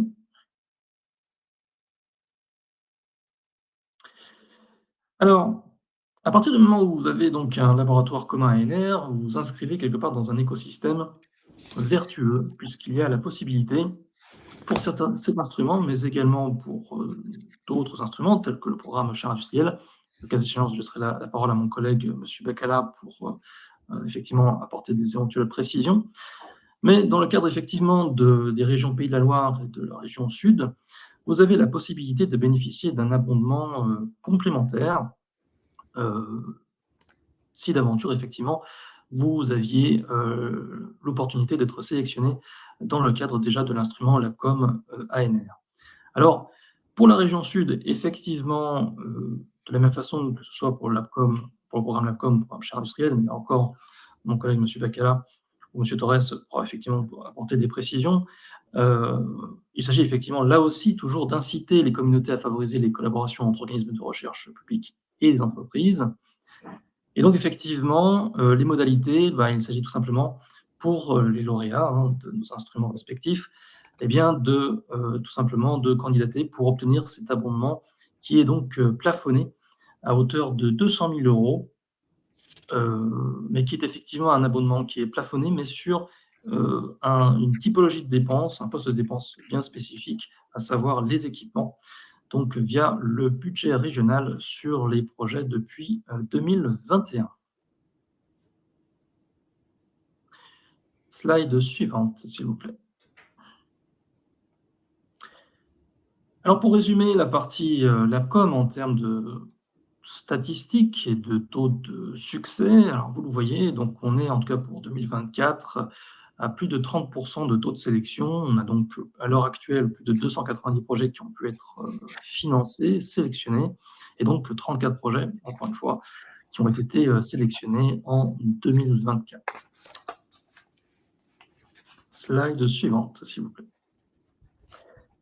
Voilà, donc j'espère que vous êtes maintenant définitivement convaincu pour une éventuelle soumission. Donc il vous suffira de télécharger le document de soumission sur notre plateforme, avec effectivement différentes précisions sur les différents postes de dépenses par rapport à notre règlement financier.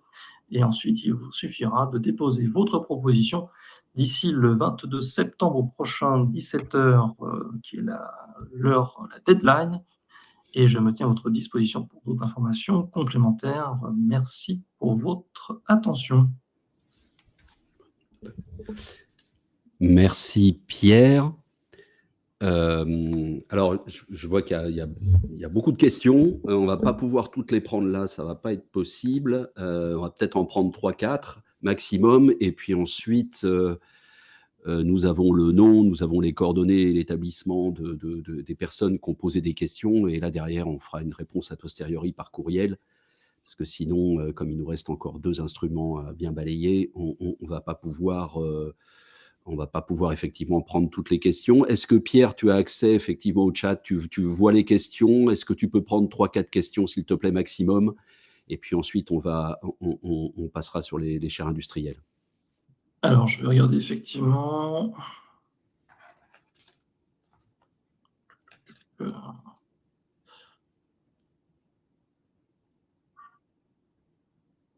Alors, merci pour votre présentation. Pour les dépôts en SHS, vous avez souligné un faible taux d'acceptation. Avez-vous des recommandations pour augmenter ce taux?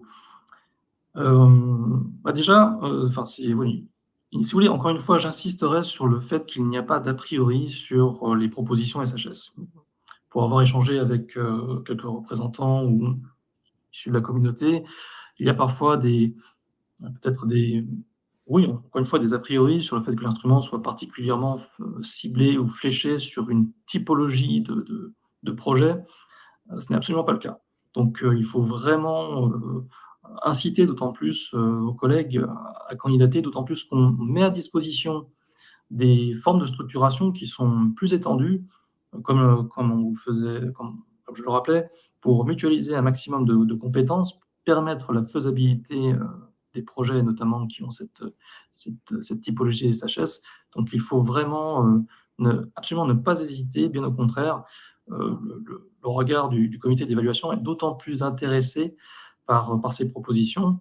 Alors évidemment, on reste sur, si vous voulez, sur une évaluation assez, j'allais dire classique, hein. Il n'y a pas quelque chose, il n'y a pas, si vous voulez, une évaluation qui est propre au SHS, mais voilà, il y a toujours un regard particulièrement intéressé sur ces projets. Donc, n'hésitez pas vraiment à y aller et possiblement à inciter un deuxième laboratoire à participer à cette structuration pour renforcer et permettre, encore une fois, cette mutualisation de compétences dans la dite proposition. En attendant que tu en prennes une autre, là, j'en vois 2 avec des réponses assez simples. Simples. Des réponses qui vont vite, et puis je te laisserai peut-être répondre à une dernière question, peut-être plus développée. Oui. Est-ce que pour 2026, le montant de 363 kg est toujours d'actualité? La réponse est oui. Elle est inscrite effectivement dans le plan d'action, donc ça reste 363 kg. Et on nous demande également, puisque tu as donné la date du 22 septembre 2025, a-t-on les dates pour 2026? Alors aujourd'hui, je pense qu'on n'a pas les dates, mais Pierre vous a bien précisé que pour 2025, grosso modo, on était sur un dépôt pour la première levée avant la fin mars, et puis un dépôt, donc, comme vous le voyez ici, pour la deuxième levée courant septembre. Je ne pense pas me tromper en disant qu'effectivement, pour l'année prochaine, on devrait être dans ces environs-là. Donc là, effectivement, les dates seront mises lorsque l'appel à projet 2026 sera mis en ligne. Voilà. Si toi, Pierre, tu peux reprendre une dernière petite question, peut-être? Oui, alors petite question très rapide. Effectivement, start-up sous conditions. Donc, pouvez-vous éclaircir? Alors effectivement, quelques points de précision sur la notion de start-up. Donc, premier élément, effectivement, donc encore une fois, 1 année d'existence au moment du dépôt. Deuxième élément, ces start-up doivent être à nouveau, en termes de typologie, au même titre que les autres entreprises, à caractère commercial, françaises. Il est possible cependant que le siège social de l'entreprise ne soit pas basé en France, mais au sein de l'Union européenne. Mais le caractère commercial de la structure est essentiel. Donc ça, c'est un point important. Par ailleurs, on définit, si vous voulez, la notion de start-up finalement entre 1 année à 3 années d'existence. C'est ainsi qu'on considère que la structure, en plus du dimensionnement évidemment de l'entreprise en termes d'effectifs, Mais voilà, donc il faut garder à l'esprit ces éléments à caractère commercial, au moins une année d'existence, une entreprise française, avec cependant effectivement la possibilité de voir son siège social au sein de l'Union européenne. Ok, merci beaucoup Pierre. Je pense qu'on va être obligé de switcher parce qu'il nous reste plus que 45 minutes et on a encore enfin, bon, le dernier instrument ira plutôt vite, mais on a quand même pas mal de choses encore à voir. Merci Pierre. Je le précise, hein, je réitère ici, hein, toutes les questions du chat sont effectivement enregistrées et il sera apporté une réponse à chacune de ces questions. Donc, n'hésitez pas, soyez pas frustrés, même pour les prochains instruments, en disant ma question n'a pas été prise sur l'APCOM. On vous donnera une réponse, on s'y engage. Je vais passer la parole à Célestin Bacala qui va nous faire la présentation sur le programme Chaire industrielle. À toi, Célestin. Merci Arnaud. Bonjour, c'est Célestin. Je suis Célestin Bacala, je suis en charge du programme de l'instrument Chaire industrielle. Donc, je ne vois pas la slide. Oui, la slide suivante, s'il vous plaît. Donc, je parle en fait du dispositif Chaire industrielle. Donc, c'est un instrument en fait mis en place en 2012. Donc, pour effectivement faciliter, inciter également les partenariats en fait, public-privé, la collaboration public-privé. Donc, parlons en fait des objectifs et spécificités en fait de cet instrument.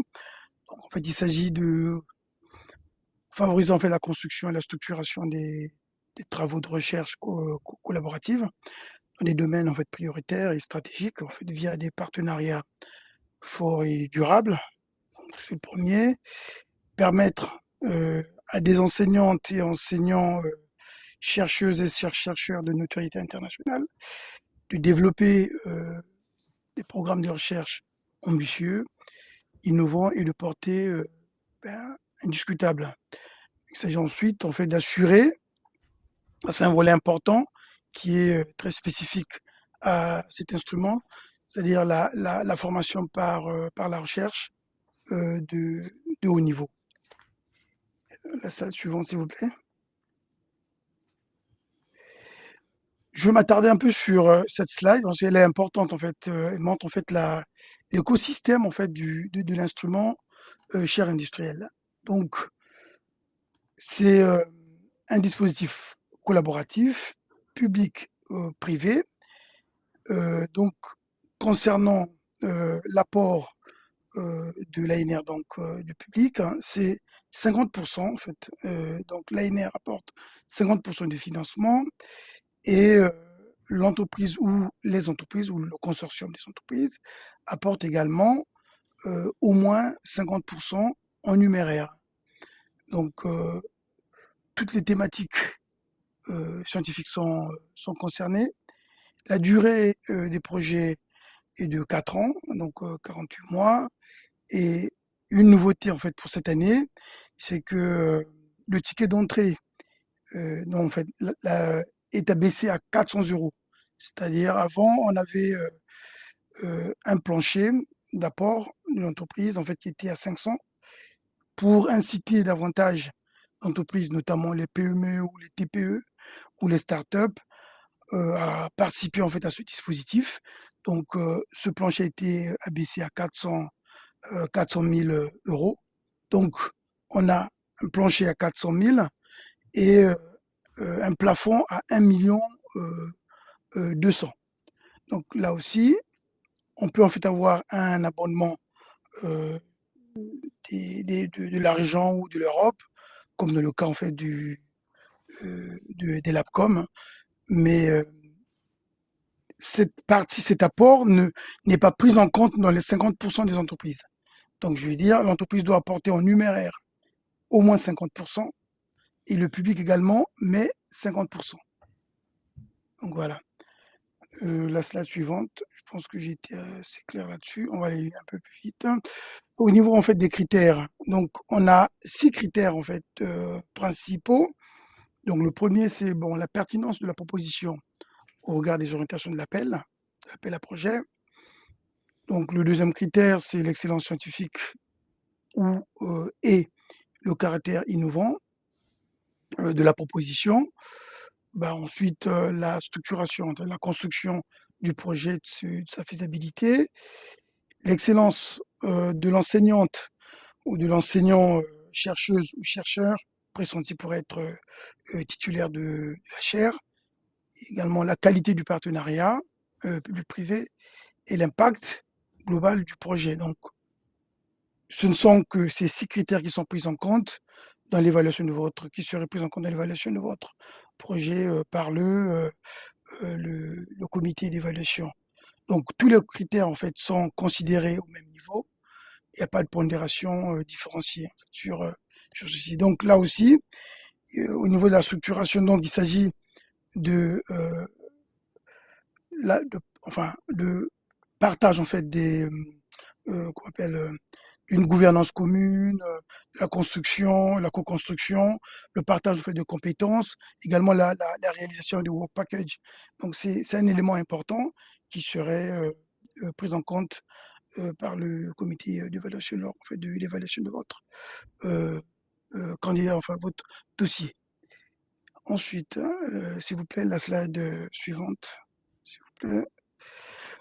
Là, je vous présente un peu les principales étapes en fait, de l'appel générique. Cette année, en fait, même si on n'a pas encore de date d'ouverture de l'AP, mais grosso modo, en fait, je vous donne un peu schématiquement les différentes étapes, sachant que si tout va bien, en fait, en général, sauf changement de dernière minute, si tout va bien, en fait, on ouvrirait sûrement vers novembre 2025 pour une levée prévue en général vers fin mars 2000, enfin, que je dirais ouverture 2025, novembre, pour une levée vers mars 2026. Donc, dans la première étape, en fait, c'est la soumission, comme je vous ai dit, qui intervient en automne. Ensuite intervient la phase de sélection. Et cette phase est composée en fait de plusieurs étapes. En fait, il y a des réunions, différentes réunions en fait de bureau, et puis le recueil des avis des experts extérieurs, et ensuite des auditions qui sont organisées généralement fin mai, début juin. Donc là, toutes les équipes qui auront déposé les candidatures seront auditionnées sur le site de l'ANR en fait, à Paris. Et ensuite, après, on a les différentes délibérations du comité d'évaluation et interviendra ensuite la phase de la contractualisation. La slide suivante, s'il vous plaît. Sur cette slide, en fait, je voudrais juste vous montrer en fait une cartographie sur la répartition thématique des projets financés. Là aussi, comme je vous ai dit tantôt, que toutes les thématiques ou tous les axes de recherche en fait sont concernés. Et là, nous voyons en fait effectivement, on a une forte représentation de tout ce qui est science en fait de l'ingénieur. Mais bon, nous sommes en fait, je pense que dans la plupart des projets sont dans des interdomaines. Donc là, nous avons des matériaux qui sont bien représentés à hauteur à peu près de 31%, mais on a aussi en fait de l'énergie, de l'environnement. Puis, bon, nous pouvons également noter qu'il y a une faible représentation en fait des sciences humaines et sociales. Mais là aussi, nous voulons inciter nos collègues qui sont en fait dans ces communautés de pouvoir en fait candidater. On a eu quelques projets l'année dernière, enfin, qui sont en cours de contractualisation, qui sont issus en fait de la communauté SHS. Donc, nous incitons en fait nos collègues en fait de la communauté en fait de pouvoir candidater à l'instrument. Et l'instrument est ouvert à toutes les communautés. La slide suivante, s'il vous plaît. Bon, en termes de taille en fait d'entreprise participant en fait à ce dispositif, donc le dispositif en fait est ouvert à toutes les entreprises de toute taille. Donc là, nous avons une surreprésentation des grands groupes à hauteur de 74%, mais on a aussi des PME, des ETI et des très petites entreprises, en fait, des startups. Donc là aussi, c'est à peu près les mêmes conditions qu'avec l'APCOM. Il faut que les startups soient, enfin, aient été créées depuis au moins une année. Donc, dans tous les cas, si le projet est sélectionné, il y a des analyses financières qui sont faites en fait pour vérifier en fait la santé financière de la structure. Donc, ces entreprises participent soit seules ou en consortium en fait avec deux entreprises. Et là aussi, ben, on est en droit de remarquer que bon, ben, on a une grande majorité, en fait à peu près 50%, des grands groupes qui participent seuls, mais aussi ben, ils sont aussi parfois en fait associés à d'autres entreprises, soit des PME ou des ETI. La slide suivante, s'il vous plaît. Je pense que ce qu'on veut dire. À ce jour, donc depuis 2012 jusqu'à 2024, sachant que l'édition 2025 est en cours de contractualisation, donc ben, les projets n'ont pas été pris en compte puisque ben, il y a des vérifications qui sont faites actuellement. Donc de 2012 à 2024, 72 projets ont été financés sur l'ensemble de l'étendue du territoire national pour un budget global d'environ 60 millions d'euros, soit une moyenne de 800 à peu près 32 kilos euros par projet. Donc là également, tout le territoire en fait est concerné. Bon là, à ce stade, il n'y a que la région Franche-Comté, Bourgogne-Franche-Comté en fait qui n'a pas encore en fait, enfin, de chair. Là aussi, je veux revenir là sur une précision en disant que cette carte, en fait, cette cartographie recense en fait les laboratoires publics, hein, mais pas en fait les entreprises, parce qu'il peut arriver que dans les consortiums, les entreprises participant aux différents consortiums ne soient pas dans les mêmes régions que le laboratoire public. Donc, nous avons, ça je le dis en fait juste oralement, je ne l'ai pas noté, que actuellement, en fait, sur les 72 financés, on a environ 38 qui ont déjà clôturé. Et puis donc, on a 34 projets qui sont en cours. L'impact, en fait, est en cours, mais on peut déjà relever qu'on en a pas mal, en fait, de retombées. Près de 550 articles et revues recensés, en fait, actuellement. Plus d'une centaine de brevets et licences déposés.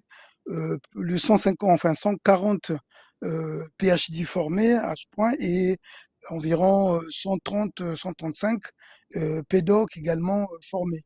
Donc, au niveau de l'impact, nous sommes en train de structurer en fait petites études. Donc, ces données sont à consolider, mais donc je peux vous dire que non, mais l'impact est non négligeable là-dessus.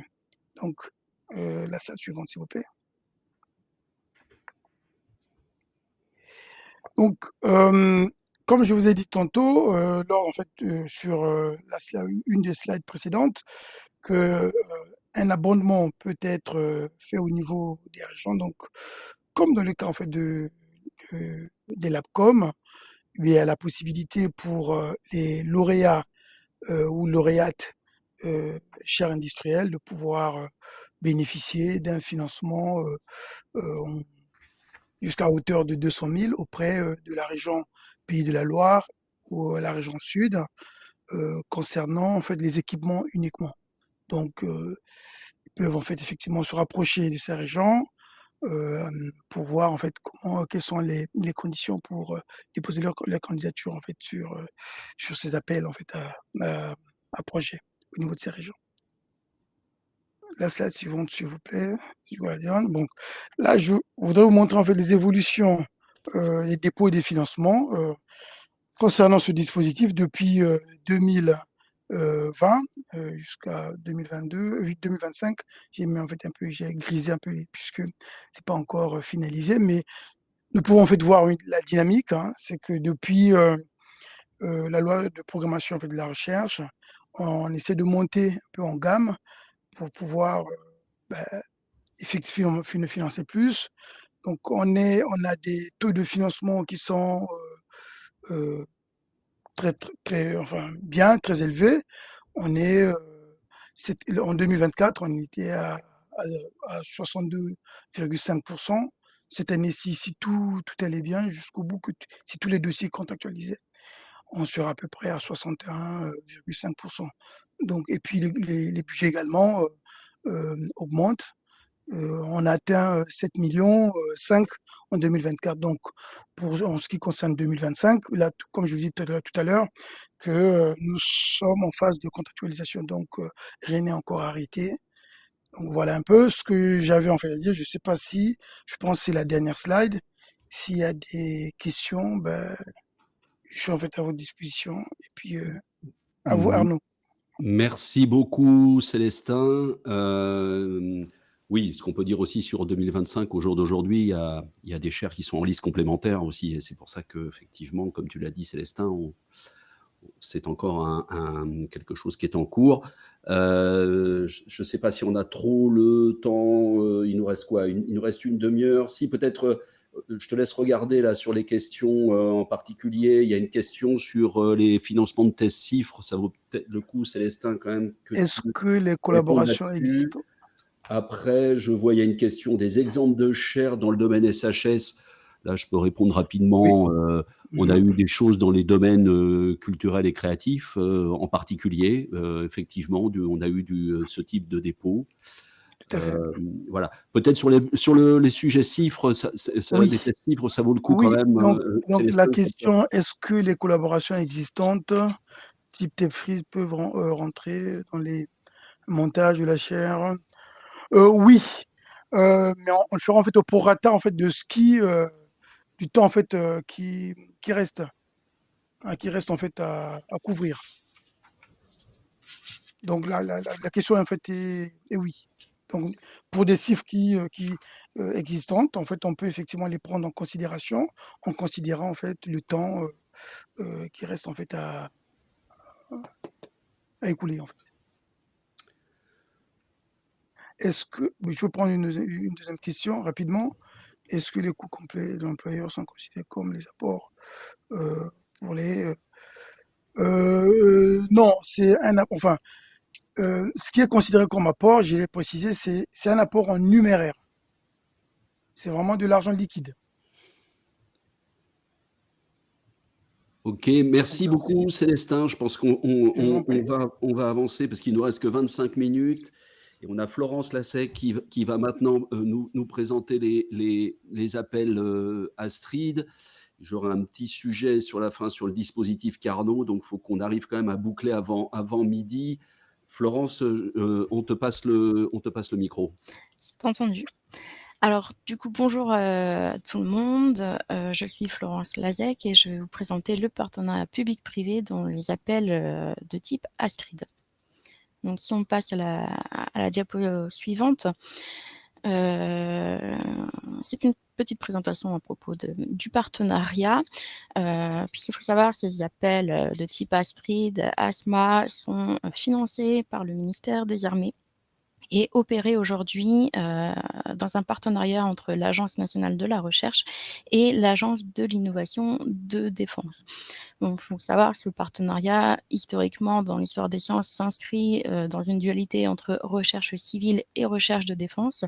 Il y a toujours eu un lien, justement, entre cette recherche civile qui apporte des solutions à des problématiques particulières technologiques pour la défense, et inversement, la défense propose aussi des retombées, des avancées technologiques pour les sociétés civiles.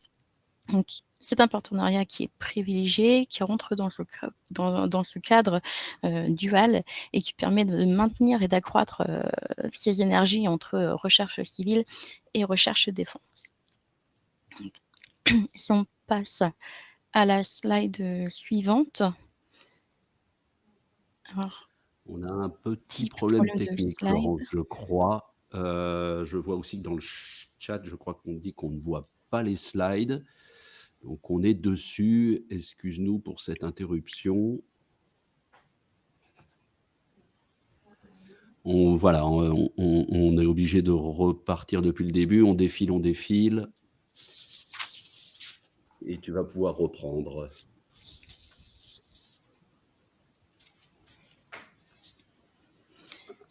Donc, on peut repasser la slide encore suivante, la numéro 42, s'il vous plaît. C'est bon, vous voyez à distance la 42, l'appel financé par le ministère des Armées? Donc normalement, ça doit être bon. Alors, ces appels financés par le ministère des Armées opérés à l'ANR sont construits autour d'une problématique centrale qui est la recherche finalement et l'innovation au service des armées. Ce sont des dispositifs qui, historiquement, sont construits dans un continuum de maturité scientifique et de pousser les projets vraiment à intégrer et valoriser leurs recherches dans des filières nationales, scientifiques et technologiques ou sociétales qui existent déjà ou qui sont en cours de création ou même susciter de nouvelles filières. Donc, ces appels concernent un large domaine, donc on parle autant de maturité technologique que de maturité sociétale. Ça couvre un ensemble de domaines scientifiques qui va bien des sciences dures aux sciences humaines et sociales. Donc, on parle généralement de cette maturation globalement. Alors pour la petite histoire, ce partenariat a commencé en 2006 quand la Direction générale de l'armement abondait des projets qui étaient financés par l'ANR et s'est renforcé finalement autour d'appels spécifiques en 2010 ou en 2013 où ce sont des projets qui sont directement financés via des appels à projets spécifiques et avec la création en 2018 de l'Agence de l'innovation de défense avec qui le partenariat continue, nous avons pu créer encore quelques autres dispositifs concernant des niveaux de maturité initiaux aux alentours de l'échelle de laboratoire jusqu'au premier prototypage en environnement contrôlé. Alors, si on passe à la slide suivante, plusieurs dispositifs existent actuellement plus globalement sur le financement de l'innovation pour le service des armées. Donc, une partie des processus sont gérés par l'AID. Si tu peux indiquer la slide suivante. Donc, on va pouvoir retrouver comme des contrats d'études, des projets de type rapide ou encore de l'innovation participative ou de la formation par la recherche. Donc, ce sont des dispositifs qui sont intégralement gérés par l'AID, mais auxquels on retrouve un lien avec ceux gérés par l'ANR. Si tu peux passer à l'étape suivante. Donc, en premier lieu, on va retrouver Astrid, qui est un appel à projet qui soutient des projets à caractère fortement exploratoire et innovant. On reste à l'échelle du laboratoire qui propose un large éventail de thématiques scientifiques qui est proposé, donc qui sont décrits dans les textes de l'appel à projet, qui sont formulés par les responsables d'innovation de chaque domaine de l'Agence de l'innovation de défense, et dans lequel on va pouvoir retrouver un partenariat public-privé tout à fait possible, même à bas TRL. Si on prend la suite après de ces projets et d'une montée en TRL, où on va retrouver un dispositif Astrid Maturation qui va permettre un soutien au projet pour anticiper les démonstrateurs technologiques et les travaux pré-industriels ou pré-économiques, selon les domaines dans lesquels on se trouve, et qui va avoir pour objectif de développer l'attractivité des résultats pour le monde économique. Donc à cela, on va avoir un partenariat public-privé obligatoire. Et on a encore d'autres dispositifs, donc eux qui ont été créés récemment, qui sont activés selon des priorités ministérielles qui sont définies par la feuille de route du ministère des Armées. Et on va retrouver pour certains des partenariats publics-privés possibles. on va parler des aspects thématiques surtout. Et obligatoire, on aura l'appel à projet Mathilde. Et si on passe au dernier dispositif que l'on gère de temps en temps à l'ANR, ce sont les challenges. Donc les challenges, ce sont des défis qui sont proposés pour la recherche civile qui partent des problématiques précises rencontrées par la recherche de défense. Et là, on va être parfois sur des niveaux de maturité scientifique un peu plus importants et on va proposer de tester les solutions en conditions réelles. Donc, si on passe aux slides suivantes, concrètement, si on prend dans l'ordre quelques caractéristiques de ces appels à projets, pour ce qui concerne l'appel à projet ASTRI, donc on va rester sur des niveaux de maturité scientifique faibles, donc de l'échelle de laboratoire généralement. On va retrouver une possibilité d'un partenariat public-privé, les appels étant construits dans un continuum justement de maturité scientifique. On va retrouver d'ores et déjà des entreprises qui prennent part initialement au projet. Ce n'est pas obligatoire dans cet appel. Et cet appel se déroule en une session de dépôt annuelle qui est renouvelée tous les ans depuis 2010.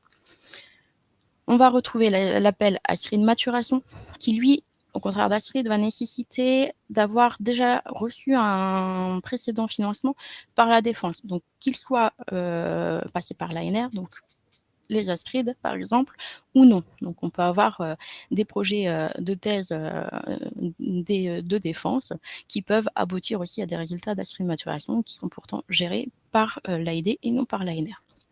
Donc, on va avoir une montée en maturité scientifique un peu plus poussée, où on va permettre d'aller jusqu'à la construction des premiers prototypes en environnement contrôlé. Et du fait que cet appel va promouvoir justement les résultats de l'échelle laboratoire à l'échelle économique, on va avoir un partenariat public-privé qui va être obligatoire dans ce contexte-là. Et nous allons avoir 2 sessions de dépôt de projet annuelles. Et donc l'appel a été construit à partir de 2013 et depuis 2020, nous avons 2 sessions de dépôt annuelles. Lorsque le dispositif Mathilde est activé, on va retrouver à peu près les mêmes conditions que ASTRI de maturation, donc à savoir un partenariat public-privé obligatoire, des mêmes niveaux de maturité technologique, avec, à la différence, des projets qui devront réfléchir sur une thématique donnée et pour ces projets, il n'y aura pas forcément d'antécédents défense qui sont nécessaires. Pour ce qui est des challenges, je vous invite à regarder aussi un petit peu sur le site de l'ANR. Le dernier challenge en date est celui de Mobileps, pour lesquels on va retrouver une collaboration entre autres ANR, AID, avec d'autres partenaires. Donc, si on passe à la diapo suivante, donc en quelques chiffres, ces appels, pour Astrid, c'est à peu près 445 projets financés, avec un taux de succès moyen depuis 2011 à 27%. Aujourd'hui, on arrive un peu plus aux alentours de 30%. Et en 2025, nous avons eu 31 projets sélectionnés pour une subvention moyenne d'environ 271 000 €, sachant qu'aujourd'hui, l'aide attribuée par projet a été augmentée depuis quelques temps et l'aide par projet est désormais à 400 000 €. Donc, on retrouve ce que je disais tout à l'heure, une majorité d'acteurs publics, puisque nous sommes à bas niveau de maturité scientifique, mais on retrouve également des acteurs privés dans ces appels pour 20%. Dans Astrid de maturation, on a un peu moins de projets, 95 projets financiers, mais avec une subvention moyenne par projet plus élevée. Aujourd'hui, la subvention par projet peut être de 800 000 € maximum. Et nous observons un taux de succès moyen frôlant les 60%. Donc, cet appel à Astrid de maturation, du fait de l'obligation d'avoir au moins une entreprise dans le consortium, fait que nous avons aujourd'hui pratiquement autant d'acteurs publics dans ces appels que d'acteurs privés. Donc, s'il y a une petite différence, c'est simplement aussi dû qu'on n'est pas obligé d'avoir simplement que 2 que 2 partenaires par ces projets, on peut en avoir beaucoup plus et donc dans certains projets, on peut voir un peu plus d'acteurs publics associés à un ou plusieurs acteurs privés. Donc si on passe à la slide suivante, une petite précision notamment sur l'articulation entre les projets Astrid et Astrid Maturation. La slide en arrière, pardon. Donc si on regarde un peu l'articulation entre Astrid et Astrid Maturation, sur les pratiquement 450 projets Astrid financés, 15 à 20% de ces projets éligibles vont vers un dispositif de financement, donc, que ce soit Astrid Maturation ou d'autres. Et parmi les projets qui ont été financés par Astrid Maturation, on va noter que 65% des projets Astrid Maturation s'appuient sur des Astrid qui ont déjà été précédemment financés par d'autres dispositifs. Donc on est vraiment dans le continuum, hein, ce que je disais tout à l'heure de la maturité technologique et la création de filières. Donc pour terminer, donc je vais sur la slide suivante, quelques exemples de projets qui ont été sélectionnés. On retrouvera par exemple en technologie quantique sur un appel à projet thématique justement, un projet coordonné par une entreprise et associé à un laboratoire. Donc même si on est à bas TRL, on retrouve bien, enfin les entreprises peuvent tout à fait coordonner un projet de ce type. Après, on va retrouver pour un Astrid Maturation, un projet de TIPS qui parle quant à lui de projets de solutions de technologie de propriété intellectuelle. Donc sur des sujets qui sont un peu plus du côté des sciences humaines et sociales, voire du droit ou de l'économie, comparé à ce qu'on peut avoir également classiquement en physique, chimie et autres. Et on a dans ce projet un établissement d'enseignement supérieur qui coordonne le projet associé à 3 PME, dont des startups créées dans le cadre de ce bloc de projet. On va retrouver également, pour un exemple, entre Astrid Maturation, les projets Mariner DECM, hein, qui vont, quant à eux, discuter de projets sur les flux des structures, les écoulements et les incendies, qui sont coordonnés par une université et avec un partenariat associé à une petite entreprise. Et ça, c'est qu'un exemple des projets qu'on peut retrouver parmi plus de 500 projets financés. Pour finir sur la dernière présentation, donc voici les contacts hein, des personnes qui gèrent ces appels à projets. Donc Emmanuel Bertrandi, hein, responsable des actions scientifiques, Etienne Sabartès, chargé de projet scientifique, et moi-même, chargé de projet scientifique également. Donc je passe un petit peu vite sur les conditions d'éligibilité des projets ou même des thématiques qui peuvent être décrites, puisqu'on va réaliser prochainement un appel, un webinaire spécifique sur les appels financés par le ministère des Armées, où vous retrouverez beaucoup plus de détails qu'aujourd'hui, le 23 septembre prochain. Donc je vous invite à consulter et venir assister à ce prochain webinaire. Et je vais en avoir fini de mon côté. Merci beaucoup, Florence, pour cette présentation. Alors, il y a déjà eu des questions. Je remercie Emmanuel Bertrandi qui a fait déjà une réponse en live sur une des questions. Est-ce qu'on a le temps juste de prendre peut-être... effectivement, Emmanuel aussi a répondu pour Résistance que c'était effectivement un appel à projet thématique. Il y avait, alors je ne sais pas si c'est facile ou si tu peux répondre quand même peut-être, oui. Florence, sur pouvez-vous détailler un petit peu Mathilde, alors si en 1 minute tu peux détailler, et puis j'imagine que de toute façon dans le webinaire du 23, ça sera effectivement bien détaillé, mais si tu peux peut-être revenir 1 petite minute sur Mathilde, s'il te plaît. Oui, tout à fait. Alors Mathilde, c'est un appel à projet en fait qui a été créé suite à une interrogation de l'Agence de l'innovation de défense sur une thématique particulière qui était sur les zones conflictuelles entre les espaces marins et également les espaces spatiaux. Donc c'est venu sur cette réflexion-là. Il y a eu pas mal de... il y a eu un appel à manifestation d'intérêt qui avait été lancé. Et suite aux réponses qui avaient été fournies, on s'est rendu compte qu'un appel à projet thématique présentant des OTRL serait plus intéressant à lancer suite à ces manifestations d'intérêt auxquelles les communautés concernées ont répondu.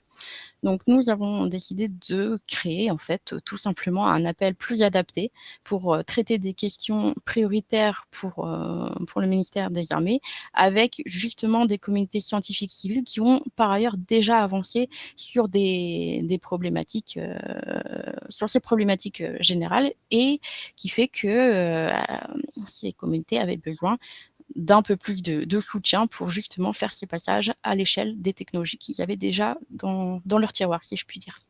Voilà. Merci beaucoup, Florence. Je vous propose qu'on termine avec un petit mot sur le dispositif Carnot. Donc, je vais juste mettre un petit, comment dirais-je, un point de situation sur le dispositif. Tu as la main? Super, merci. Donc, le dispositif Carnot, je pense qu'il est bien connu maintenant, hein, il est en place depuis 2005. C'est un dispositif qui est là pour renforcer les partenariats de recherche, pour le coup, pour une recherche collaborative entre les laboratoires publics de recherche et les entreprises, mais une recherche qualifiée de contractuelle, donc entre ces laboratoires et ces entreprises. Donc, depuis 2005, c'est effectivement un dispositif qui est maintenant bien rodé avec un principe d'abondement financier qui est versé en fonction donc d'un volume de recettes contractuelles et ce qui permet aux laboratoires derrière de se ressourcer scientifiquement ou de se professionnaliser dans leurs relations avec les entreprises. Les différents consortiums sont labellisés pour un certain nombre d'années. Aujourd'hui, depuis 2019, on a 39 Carnot de labellisés et le budget 2025 pour le dispositif Carnot est de 116 millions d'euros. Il a assez sensiblement augmenté grâce à la loi de programmation de la recherche. Il se trouve que cette année, il devait y avoir effectivement un lancement d'une nouvelle candidature Carnot. Ça, c'était effectivement planifié et prévu, mais l'État a donc décidé cette année de faire évoluer le dispositif assez sensiblement. D'abord en ouvrant ce dispositif, c'est donc toutes les effectivement les informations qui ont été transmises par le ministre en juillet dernier, l'ouverture du dispositif avec un élargissement à 2 types de consortia. Un premier plutôt centré sur une structuration territoriale, donc à l'aide des PUI, des pôles universitaires d'innovation, et puis d'autre part des consortia qui auront plutôt une dimension plus nationale, et donc là, qui porteront sur des thématiques scientifiques bien données.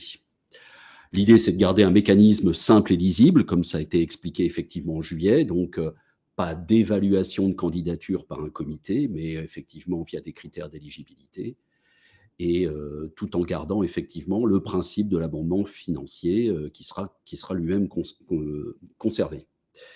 Bon, le dispositif, il est au jour d'aujourd'hui en cours de paramétrage et de calage, et puis donc on devrait avoir les arbitrages sur ce dispositif dans les semaines et les mois qui viennent, et donc ça donnera lieu effectivement à une publication, à un appel à candidature qui sera mis évidemment sur le site de l'agence.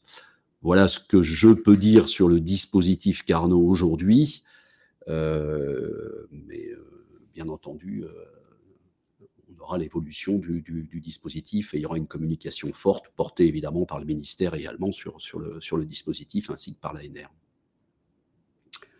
Voilà ce que je pouvais vous dire aujourd'hui sur Carnot. Je ne sais pas s'il y a des questions complémentaires. Il faut... OK. Est-ce qu'il y a une question supplémentaire ou pas? Bon, comme je l'ai dit en début de webinaire à 10 heures, dans les jours qui viennent, nous mettrons à disposition l'ensemble de la présentation et puis en replay, donc l'ensemble de ce webinaire sera mis également en ligne, ce qui vous permettra effectivement de revoir tout cela ou de passer effectivement le message à des collègues potentiellement qui n'ont pas pu être présents ce matin.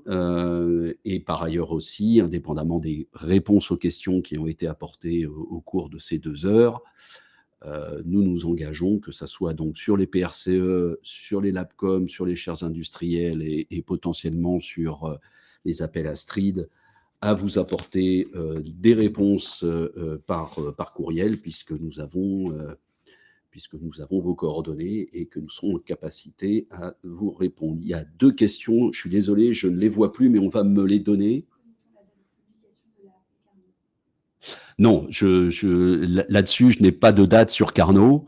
Comme je le disais, c'est en cours de paramétrage, c'est en cours aussi, effectivement, d'arbitrage. Et là, je ne suis pas en capacité de vous donner un timing, mais je pense que là-dessus, il y aura une communication importante qui sera apportée et par le ministère et par l'ANR. Combien de carnets seront fermés en 2025-2026?